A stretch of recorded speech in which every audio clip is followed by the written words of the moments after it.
നമ്മളെ റോട്ട് കുട്ടിക്ക് ഇപ്പോൾ ഇന്നും സംശയങ്ങളാണ്. ഇപ്പോൾ കുറേ വീഡിയോ ഒക്കെ ഇങ്ങനെ വരാറുണ്ട്.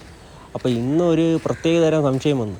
അതായത് നമ്മളെ ഈ മൊബൈലില്ലേ, മൊബൈലിൽ കൂടി വണ്ടി കയറ്റി കഴിഞ്ഞാൽ മൊബൈലിൻ്റെ ഗ്ലാസ് പൊട്ടുമോ, അതാ അതിൻ്റെ ബാറ്ററി പൊട്ടുമോ, എന്തെങ്കിലുമൊക്കെ പൊട്ടുമെന്ന് റോട്ടിന് അറിയണം. അങ്ങനെ ഞാൻ വിചാരിച്ച ആ സംശയം തീർത്തു കൊടുക്കാമെന്ന്.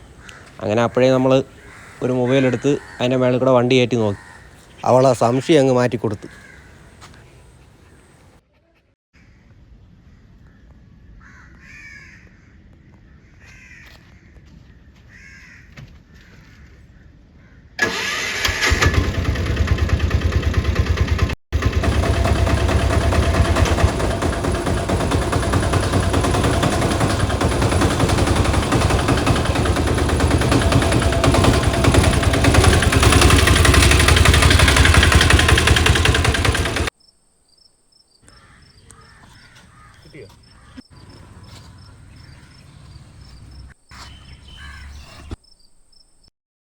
ഇപ്പോൾ സംശയം മാറി.